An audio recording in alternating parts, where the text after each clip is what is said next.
In the Middle East, Israelis have united behind their prime minister as Benjamin Netanyahu faced an international arrest warrant. The Israeli prime minister condemning the arrest warrant from the ICC as anti-Semitic. In the meantime, it's been 412 days since Hamas terrorists abducted innocent civilians during the October 7th attack. In Israel, there's still more than 100 being held hostage, including 7 Americans. All of this following the October 7th attack on Israel, which started the war between Hamas and Israel. Joining us live now, Middle East expert Dan Raviv, former network news correspondent, a former colleague at that network, also author of books about the Israeli intelligence service, including his latest, Spies Against Armageddon, Inside Israel's Secret Wars. I know, Dan, you keep track of everything that's happening there. Thank you so much for joining us live this afternoon.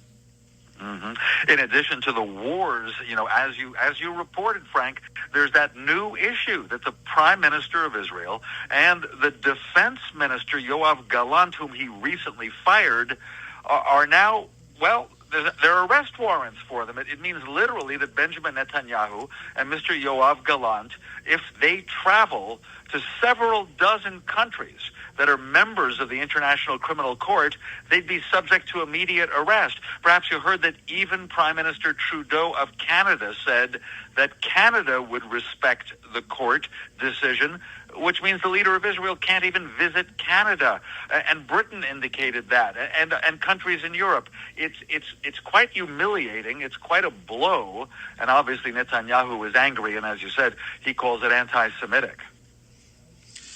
President Biden also condemning this, President Trump as well, and with the change of administration coming up here soon, what impact do you think this outrage will have? We saw the Prime Minister of Israel condemn it in a video statement, saying it was like the Dreyfus trials in France, and maybe you could give us some insight into what he was talking about there, what happened back many years ago, and how he compared what's happening to him to that. As you say, going back more than a century, in which a Jew in the French army was wrongly accused of treasonous acts and was put on trial. And that's always been considered, the so-called Dreyfus affair has been considered just the model of European anti-Semitism, which most European countries in the past decade, since World War II, said they would never repeat. Now, I have to say, however, there's this kind of thin line, and we hear it also from protesters on American campuses, between being opposed to Israel, opposed to how Israel is conducting the war in Gaza, which was launched, of course, after the horrible attacks of October 7th last year, but that thin line between that, objecting to Israel, and objecting to Jews. Now, the argument made by many Jewish organizations, President Biden apparently agrees with what I'm about to say, is that if you single out Israel, the only Jewish state on earth, for criticism, for punishment, for protest,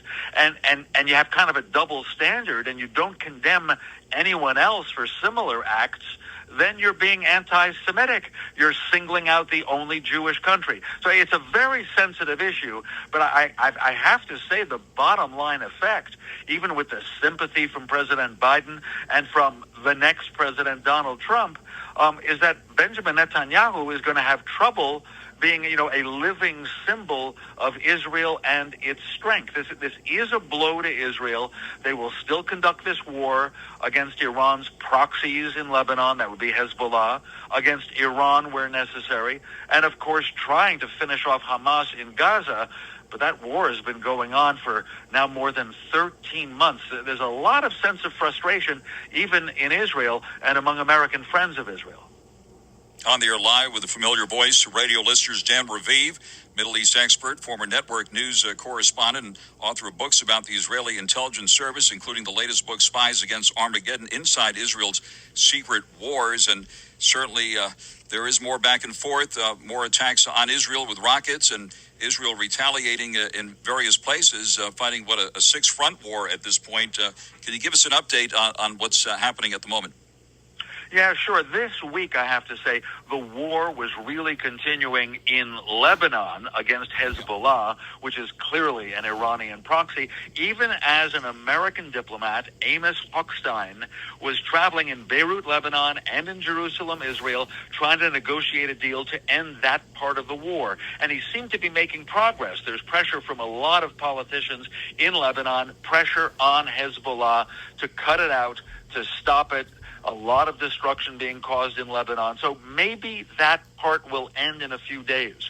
On the other hand, there also was a lot of Israeli military action, including some troops killed in Gaza, but also many Gaza civilians and Hamas fighters were killed. So there's no sign of it really letting up, not much progress.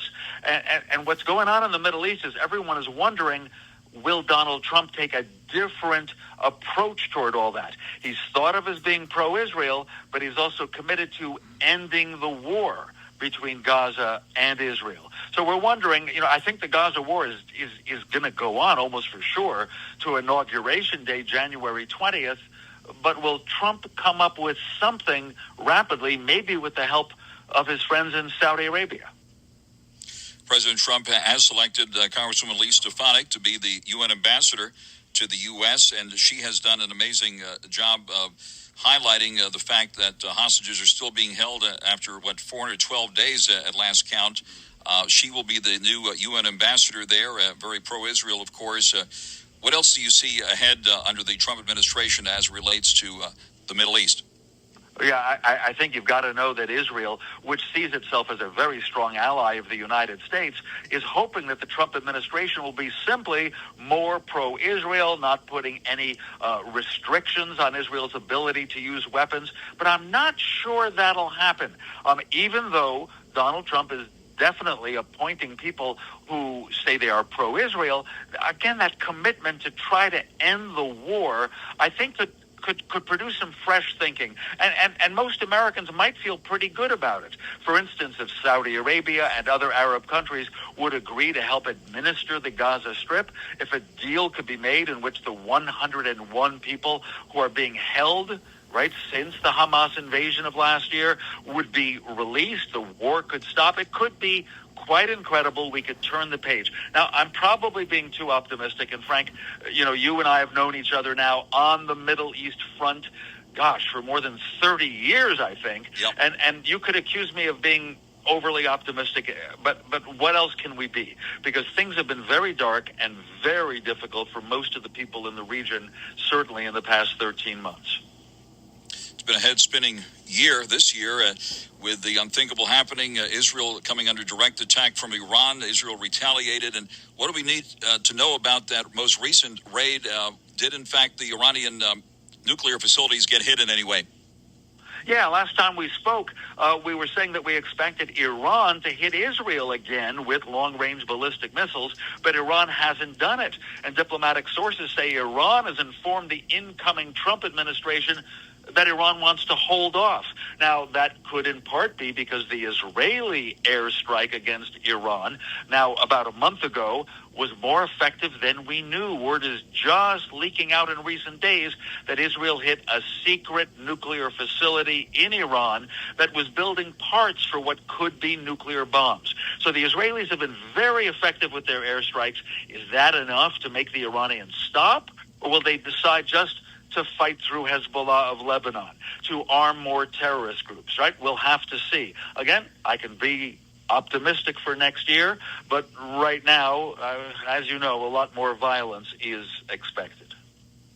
Israel is certainly known for its amazing technology and is one of the leaders in the world of high tech, and certainly the Israeli intelligence service has benefited from that great expertise this year. Dan Raviv, anything further on that amazing intelligence victory that involved those pagers and cell phones? Do we learn anything more about how they ended up exploding in the hands of terrorists? Oh, it was the kind of mission that I've written about in my books with my Israeli co-author Yossi Melman, in which the Mossad set up bogus companies in Europe and in the Far East and managed to actually sell the phones and pagers to the Hezbollah group of Lebanon. That's right. They were sold, in fact, by an Israeli front company with little explosives hidden in each of the devices which the Israelis, set off one day. I mean, that's great, and it's what's considered, a tactical attack on terrorists. But again, is it the strategic answer? Because when it really came down to a moment, October 7th of last year, when Israeli intelligence had some signs that Hamas in Gaza was planning to do something unusual and cross the border, the Israelis didn't believe their own intelligence. A little bit like Pearl Harbor and the U.S. intelligence failure of December 1941. So, intelligence, you have to use it wisely. You have to believe the information you have. A lot of trouble there. So Israel has technology. Israel has a lot of intelligence. We've written about that. But if you don't use it wisely, and it's something true about the United States in keeping an eye on China and an eye on Russia, we have to have the best intelligence, but also be very clear-eyed in analyzing what it is that we've managed to pick up. Dan Raviv, thank you very much for taking the call here this afternoon, and we'll keep an open line to you on all these important developments in the Middle East. That is Dan Raviv, Middle East expert, former network news correspondent, author of books about the Israeli intelligence service, including the latest one, Spies Against Armageddon, Inside Israel's Secret Wars. You can also follow him on X, formerly known as Twitter, at Dan Raviv. Dan Raviv, thank you very much for joining us live here this afternoon. Always a pleasure, Frank.